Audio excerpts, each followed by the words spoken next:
Yan, maulang Christmas. Hello. Ayan, so papunta kami ulit here ng Balanga. It's our yearly tradition. Yes. Na manonood ulit kami ng mga MMFF movies tapos i-review namin. Correct. Yeah. So, see you guys there. Bye-bye. Bye-bye. Alright, so ito papasok na kami ng mall and then kakain lang muna kami and then syempre saka kami akit sa taas para kumuha na ng ticket para manood. Okay.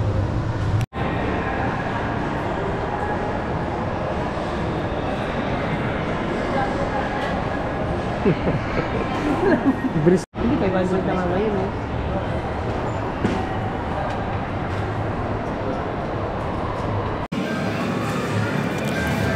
Alright guys, so yan, kakatapos lang naming manood ng Uninvited, no? So yun ang unang pinanood namin guys. And ako muna siguro. Sige, ang unang masasabi ko dun sa kwento niya is parang napakabilis nung kwento. Mabilis siya. And nabitin ako dun sa mga action scenes. No, medyo nabitin ako dun sa mga action scenes kasi ang kwento niya is parang isang nanay na naghihigante dahil ni-rape yung anak niya. 'Di ba? Yun ang kwento niya. Ni-rape yung anak niya, so naghihiganti siya dun sa mga taong nang rape sa anak niya. Yung sinasabi dun sa trailer na nangyari lang siya ng isang gabi, yes, nangyari siya, but more on parang flashback yung kwento niya. May mga flashbacks yung kwento para maintindihan mo kung bakit siya naghihigante. But napakasimple naman ng kwento, napaka-predictable. Kahit yung sa trailer panoorin mo, parang mahulaan mo na yun yung character niya, di ba? And tawag dito, okay naman, maganda naman yung arte ni Vilma.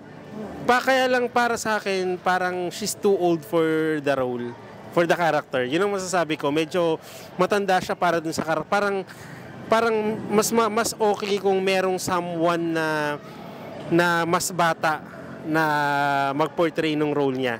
No, medyo matanda, medyo may edad siya para dun sa role. Although maganda yung arte ni Vilma, as always naman, di ba? Ganun naman, magaling naman umarte si Vilma. Magaling din yung arte ni Nadine para sa akin. Maganda naman yung mga arte nila.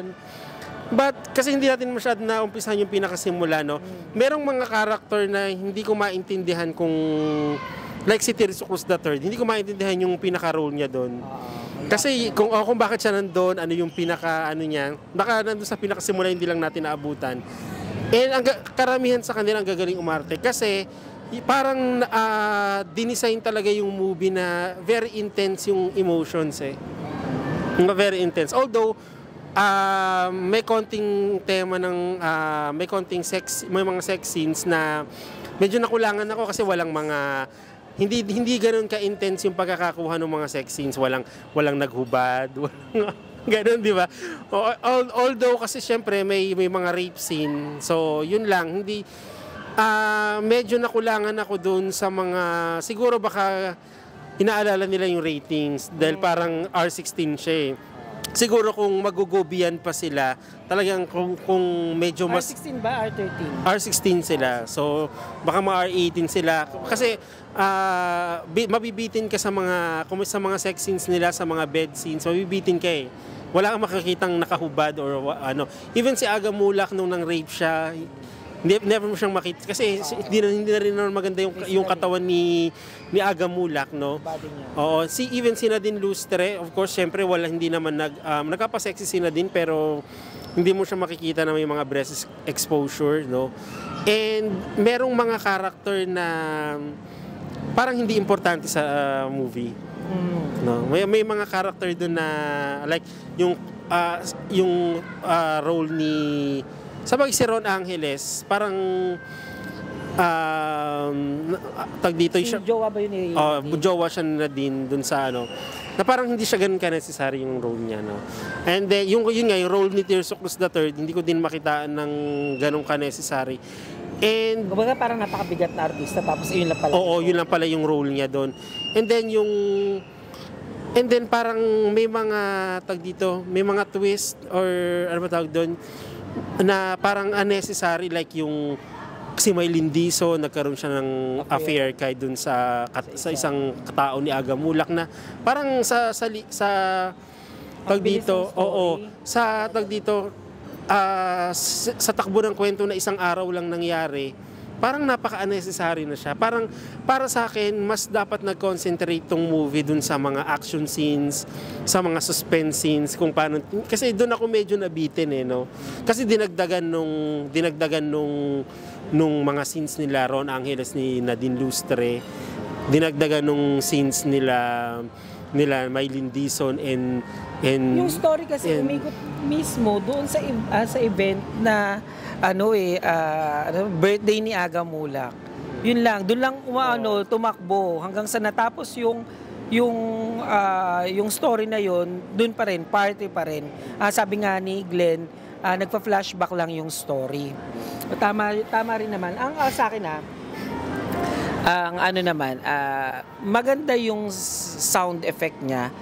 Pero nakukulangan ako dun sa, tama rin yun hindi ako nakukulangan sa arte ni Miss Vilma Santos. Nakukulangan lang ako siguro yung bilang karakter niya na para kasing naging apo niya na yung bata. Oo. Ayun. Kasi medyo too old siya para dun sa role. Although magaling si Miss Vilma Santos Recto, nga lang may sapat pa na artista na medyo bata pa sa kanya.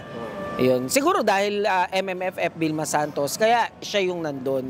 At yung si Aga Mulak, masasabi ko naman sa acting niya, okay lang din naman, pero anong tawag dito? Parang yun sino ba yung artista pa na kontrabida? Yung naging pulube? Tapos naman, John Regala. Yun, pwede yung John Regala. Yung sa karakter ni Aga Mulak, no? Correct, na mayaman, na parang may topak sa ulo, parang gano'n. John Regala. So yun lang. Anong rate Yun lang masasabi ko siguro medyo yung plot twist niya medyo sana nabawasan. Nabawasan ng konti, hindi na sana nawala sa may mga ilang storya na dapat hindi na sinama, no? And yun nga, sana mas nag-concentrate doon kung tatanungin kita sa mga thriller, sa mga mas nag-concentrate doon sa suspense, pagka-suspense thriller nung movie kesa dun sa sinama yung character nila Ron Angeles, yung isang katiwala na nagkaroon ng affair kay Maylin. Parang tingin ko napaka-unnecessary na niya kasi ang kwento lang naman niya is kwento ng isang nanay na naghihigante para sa dahil ni-rape yung anak niya, no? So parang mas okay kung mas marami yung mga suspense na scenes, no? Kesa dun sa more on kasi siya parang more on sa mga drama, no? Yeah. Ako, tanong lang naman. Ikaw muna, gusto ko munang malaman yung review. Sige. Since nasabi ko yung kay Aga Mulak, kung sino yung magaling din na aktor na pwedeng gumanap is si John Regala. Sa tingin mo, sino naman yung kay Miss Vilma Santos? Yung pwede? Kay John. Sino? Actually, wala din akong maisip na pwedeng. Probably siguro sila, yung mga mas batang artista na sila Jean Garcia, sila Yula Valdez, pwede. Sino pa to? Si Angel Aquino, pwede. Actually, yun ang naisip ko, si Angel Aquino tsaka si Ami Austria. Yun. Yun. Parang mas okay yun. Kasi si Vilma parang ang image na sa akin parang lola na. Diba? Medyo halata yung sa actingan niya, yung mga paghihinga niya. Although maganda yung acting niya, pero makikita mong may old factor na acting na. Parang gano'n na although magaling ang arte ni Vilma dito. Magaling si Nadine. Magaling si Aga Mulak. Sila yung pinaka main character silang tatlo Magaling yung although yung character din dito, parang gusto lang kasing ipakita na meron siyang anak na nire-rape niya din, 'di ba? Gano'n ang correct.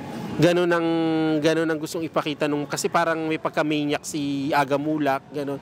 Na kumbaga yung bawat character hindi masyadong na-emphasize. The Roofer. Ngayon, ang comment. Hindi, siguro ang mas na-emphasize lang ditong kwento, yung kay Vilma, yun lang yung sa kwento na niya sa mother. So, sana medyo nag-focus doon, binawasan yung mga ibang twist ng movie, para mas, yun lang. Kasi parang, siguro sa dami ng mga nahalong mga eksena, ang bilis, sa 1.5 hour, parang ang bilis niyang tignan, Ang bilis. Parang ang bilis, parang di mo namamalayan. So, parang nabitin ka sa ending kasi hindi mo alam kung nakulong ba siya sa ending. Kung although napatay niya lahat ng rape sa anak niya, pero hindi mo alam kung anong nangyari dun sa Pero bida. kulangan talaga ako yung medyo action type ang datingan. Halimbawa, yung kay Vilma Santos, ganun-ganun na lang ba niya nasaksak yung tao? Ganun-ganun niya na nabaril? Nakuha yung kutsilyo? Parang ganun. Wala man lang yung pa-suspense or thrill na talagang mas masyashock ka. Yung mabibitin ka sa hininga. Alam mo na kasing umiikot siya dun sa bahay. Knowing Aga Mulak, powerful siya, marami siyang mga hinahawakan na kung ano pa man, mapera siya. Tapos ganun-ganun na lang nakapasok si Vilma Santos Recto dun sa place na yun. Sa story. Doon lang ako nakukulangan. Yun lang. Tag dito. Siguro kung i-rate ko tong movie na 1 to 10, kasi actually ang reason kung bakit ko ito pinanood, kasi of course yung last year yung Malyari, same producer siya ng Malyari, guys. But siguro walang-wala siya sa kwento ng Malyari. Parang yung Malyari kasi medyo, in fairness dun sa Malyari, ang galing ni Piolo Pascual, at the same time yung director, yung settings nila bongga.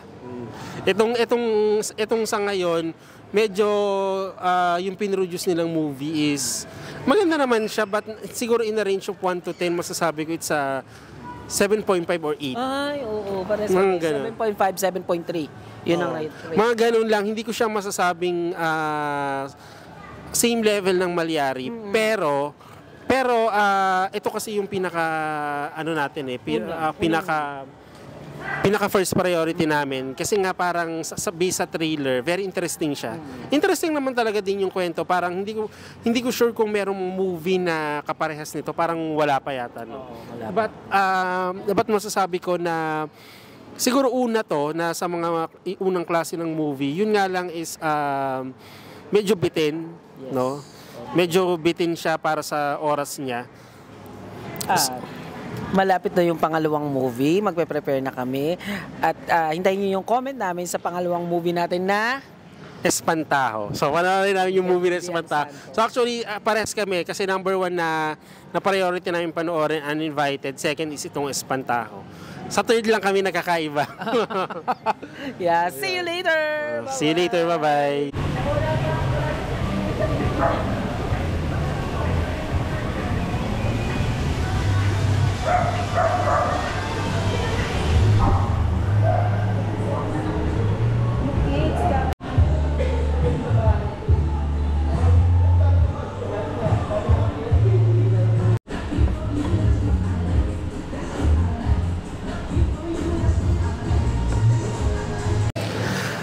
Yan. Hello, so yan, nandito kami ngayon sa my Dear Joe. Yes. So magkakape lang muna kami. So ito yung aming coffee. Yan. Kape tayo. And then syempre, kami manood ng second movie kay Judy Ann Santos. yan, kakain lang kami ngayon. Yan. Ayun, sa kinakain niya na. Yes, so yan, kakatapos lang namin manood nung second movie namin, which is yung Espantaho. So masasabi ko naman maganda tong Espantaho, guys. Although hindi niya na-exceed yung Malyari nung last year. Correct. Yeah, 'di ba? Hindi niya na. Sige, Director lang ba sila? magkaibang director. Actually, yung producer ng Malyari is yung producer ng Uninvited. So ito this is produced by Quantum Films. Magkaibang producer ito. And masasabi ko this is really a Chito Ronyo horror film. Yes. Actually, yung pagdating naman kay Chito Ronyo, nandun yung pansindak, hindi pa rin nawawala. Doon sa movie na yun, nakuha niya pa, na-achieve pa rin ni Judy Ann Santos. Anyways, nga lang, yung mga comments natin dyan, syempre, si Glenn na ang mauuna dyan mag-comment. Back to you, Glenn. Okay. Ito, sabi ko nga kanina, this really a Chito Ronyo horror film, no? Actually, kung nanonood ka ng mga horror films ni Chito Ronyo like Sukob, Feng Shui, The Healing, no? Nandito yung mga same element na parang ini-incorporate niya sa mga movies niya, like yung mga Filipino, yung mga ano tawag dito, yung sa mga superstitious beliefs natin. Kasi dito, nangyari siya during the 9 days eh. Yung parang pasyam. No, yung pasyam kasi dahil namatay yung ano niya, yung father niya. And dito meron siyang parang revealing element, no. Ibang-iba siya sa kung paano mo siya napapanood sa trailer. At yung kung paano ko atag dito, kung paano ko na-describe, paano nga ba naging espantaho yung title, di ba? Actually, parang siyang malalim na salita na parang Kastila pa nga, espantaho. Yun pala yung scarecrow. Yun pala, yung ngayon ko lang din nalaman na ang Tagalog ng scarecrow is espantaho. So parang Nice to know. So parang sa akin kasi, nung pag pinapanood mo siya sa trailer, akala kong espantaho yung mismong nandun sa bukid na ano. But hindi pala ganun to. Ang movie, this is about the painting. Kung pag napanood mo na siya, ang tinutukoy na espantaho dito is yung nandoon sa painting. No. Ibang-iba siya doon sa nakikita mo sa trailer. No, kasi ang akala ko yung mismo talagang espantahong na nakalagay dun sa farm, no. Tapos dito sa movie na to, nandun yung painting na para siyang kung nanonood ka ng Feng Shui, para siyang bagwa na sinunog mo na, tinapon mo na, nandiyan pa rin, nag-i-exist pa rin yung bagwa. Hindi parang may parang may pagka-immortal yung item na yun, guys, no. And Sige, then anong kinagusto mo, Glenn, sa movie na yon? actually, aside from being horror, kasi syempre mahilig ako sa mga horror movie, hindi nawawala yung sindak. Tsaka tag dito yung sindak, and ang ganda ng ang ganda nung takbo ng kwento niya. Masasabi mo hindi mo masasabing ang bilis lang ng kwento eh. Parang ang haba, kahit nasabihin mo na 9 days lang siya nangyari. Dahil parang ang daming sunod-sunod na suspense scenes ang pinakita dito. Parang ang haba ng dating niya, no? And maganda yung latag ng kwento niya, no? Hindi ka mabibitin. Wala kang bitin eh hanggang dulo. Tama, yung araw, yung mga araw na, 'di ba? First day, second day, third day. Nandoon yung ano kaya mangyayari sa fifth day? Ano kaya mangyayari sa seventh day? Parang ganoon na yung mga kinakatch na ng isip mo. Nandoon na yung element of surprise, even though alam mo naman yung something na may mangyayari, yung nag-expect ka pang may mangyayari at natatakot ka pa rin. Ganon yung espantaho. Yun nga lang, sa movie na to, parang nandun din yung alam mo yung merong isang character na akala mo buhay pa, yung palapatay na yung character.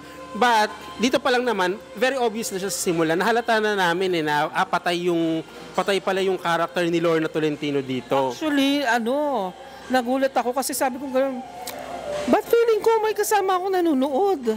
Yung pala, pinagtitinginan ako ng mga tao, akala nila may gano'n ako. Hindi, joke lang. Siya, buhay talaga siya. Grabe ka. Yun nga, kasi yung character ni Lorna Tolentino dito, actually patay na siya. So parang ang nangyari lang si Judy Ann is parang may third eye na may kasama, or parang may pagka-schizophrenic yung niya na meron siyang kinakausap na hindi nakikita ng mga ibang tao, which is yung character nga ni Lorna Tolentino. Pero mahalata mo yun sa pinakaumpisa na patay na pala yung character niya. Although parang may point dito sa movie na pina-flashback pa yun, pero pero pina-flashback siya na walang tao nung habang hinahampas si Chanda Romero, yung Yung lamesa. nagbagsak siya ng lamesa. Oo, na parang pinakita na wala pala si Lorna Tolentino doon. Pero medyo nagugulan ako doon sa story nila na bakit si JC, yung asawa ni Judy Ann, is kailangan niyang patayin sila Judy Ann Santos. For what? Parang may anak sila. At speaking of Chanda Romero, ang galing ni Chanda Romero, in fairness. napakagaling ni Chanda Romero dito, guys, no? Parang para sa akin kung manonominate siya as Best Actress Supporting. or Best Supporting Actress, deserve niyang manalo. Correct. No? Sa kanya ako medyo na si JC Castro ba? Si JC Castro, same with Malyari, ang galing din ng kahit pasabihin mo na konti lang yung scenes niya dito, napakagaling niya dun sa mga scenes niya. No? Nibigyan niya ng hustisya, in fairness. And then ang tag dito, yung mga gulat factor, no? Yun nga lang yung mga sa mga movie kasi ni Chito Ronyo, yung mga CGI niya, halata mo talagang effects eh. Hindi siya yung super na makatotohanan talaga na mahalata mo talagang effects. Ganoon naman talaga yung sa mga movie ni Chito Ronyo even before.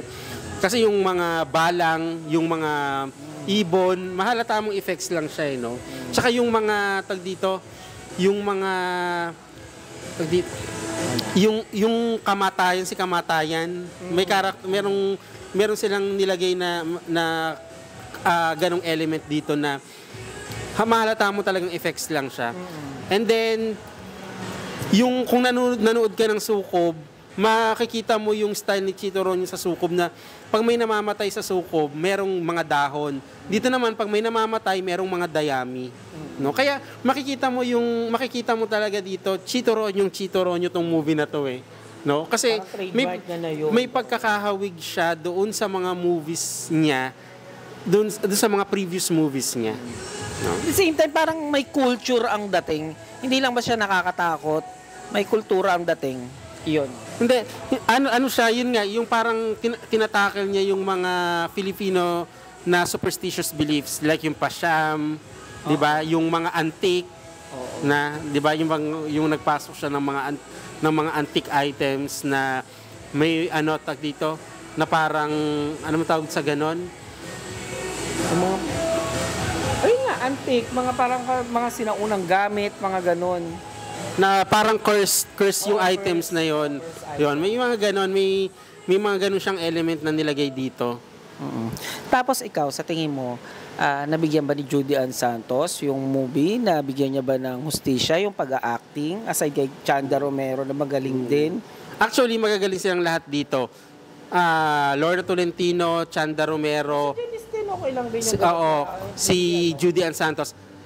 Magaling si Judy Ann dito, pero para sa akin mas nag-shine si Chanda Romero talaga dito. Correct. Ang galing-galing nung scenes niya nung nagagalit siya. nung nag-aaway sila ni Judy Ann, yung confrontation scenes nila ni Judy Ann Santos. Ang galing-galing ni Chanda Romero dito. Bagay na bagay sa kanya yung role. Correct. No? Actually, yung role ni Lorna Tolentino dito, supposed to be ito yung role ni Vilma Santos. And actually, parang mas okay kung si Vilma siguro yung gumanap. Oo, correct. Well, kung si Vilma Santos, okay. Kasi yung age... Kasi age, parang maganda yung sagutan nila ni Chanda rito eh. Ni Chanda Romero. Kasi parang halos magka-age sila. Oo. Yung gap ng age hindi nalalayo. Ganon. Hindi katulad ni doon sa previous na napanood namin, yung kay Vilma sa Uninvited. Medyo malayo na compare sa age ni Vilma as a mother at dun sa anak niya. So marirecommend mo ba ang movie na to? Oo. Yes, marirecommend ko to guys sa mga actually mas gusto ko to compare ko dun sa Uninvited. Mas gusto ko tong Espantao compare sa Uninvited. Of course, dalawa pa lang naman napapanood namin. Hindi pa namin napapanood yung The Kingdom tsaka yung kay Vice Ganda. Ang maganda nga at saka yung Green Bones, yun maganda daw yun eh. Let's see kung ano. So, yun, but so far, ang masasabi kong sa dalawang movie na to, itong Espantaho ang ang mas maganda, no? Siguro kung i-rate ko siya in a range of 1 to 10, masasabi ko na sa 8.5 siya. 8.5, ganon. Ako 8.8. 8.8 ako. Yun. Ano naman kasi siya, hindi niya na-exceed yung Malyari last year. As para sa akin masasabi ko yun ang best horror film ng Pilipinas. Pero ito kasing movie na to masasabi ko one of the best of Chito Ronyo's. Kasi siya tag dito, mas marami siyang tinakil dito, no? And although hindi na ganun ka-original yung film dahil masasabi ko may mga similarity siya dun sa mga previous films ni Chito Ronyo. So, yun na. Yun na. Panoorin nyo yung Espantaho ni Judy Ann Santos. So, eto guys, and end naman natin dito or may gusto kang papag-usapan? Wala na, ito na yun. So, dito ko na lang siguro i-end tong review namin, and then by New Year, kung ano man yung mapapanood namin, then re-reviewin uli namin, and then sasabihin namin sa inyo para at least may idea kayo kung ano yung movie na uunahin ninyo. So, next, ang papanoorin namin is yung mga hindi pa namin napapanood syempre, pero yun ay by January 1 na. Kasi busy moment na kami. So, thank you very much sa mga nakaabot dito guys, and see you guys in our next video. Bye-bye!